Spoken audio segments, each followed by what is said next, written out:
It's a group of 8 women now that we met when I was 3 years old when I met the 7 other girls.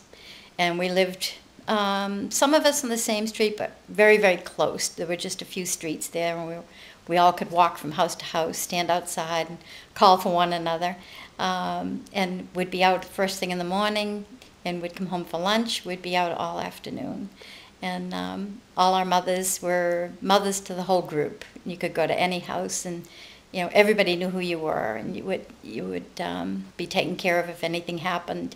You just felt safe. It was a great place to grow up. If your ball went into somebody's yard, you would knock on the door and you would ask, was it okay to go into that yard and get your ball?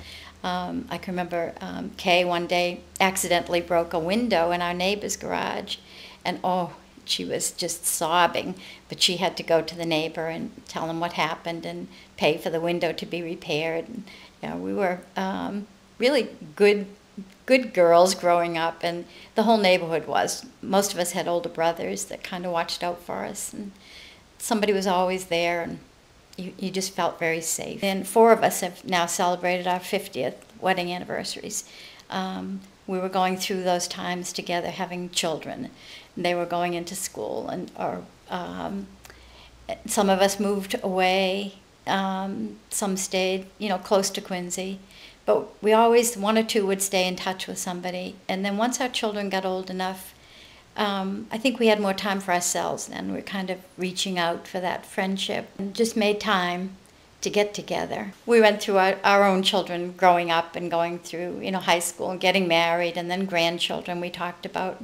We get together probably 2 or 3 times a year, and the conversations I could see were starting to change as we were talking about grandchildren, and then talking about parents going through their illnesses. You have to explain what was happening because these people knew your family from way back, and it's like a chain line. When somebody is sick with something, it just buzzes from one household to the other, as we're all on email now and just passing that message along, so that there are cards going in the mail and phone calls, and we're just keeping in touch, maybe more so now that we're older than these last few years, because things are going to change quickly.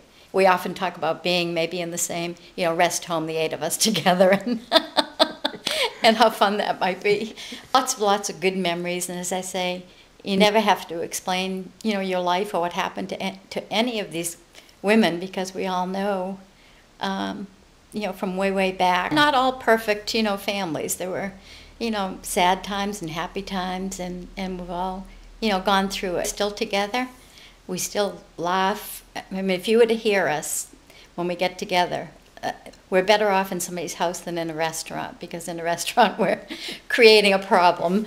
They try to put us in a corner someplace. So we do tend to be at somebody's house. It gets so bad now because we're all talking at one time that now we're all limited. Kay will get a bowl, put all our names in it, and you have to pull a name out, and whose name is pulled out, they get to talk for 5, sometimes 6 minutes, and give an update of what's happened in their life since we saw them last. And then it goes to the next person. So now you're on stage for 5 or 6 minutes, and you tell your story, and then you sit down, and the next one goes. You should have a drum roll between them. So it's great fun.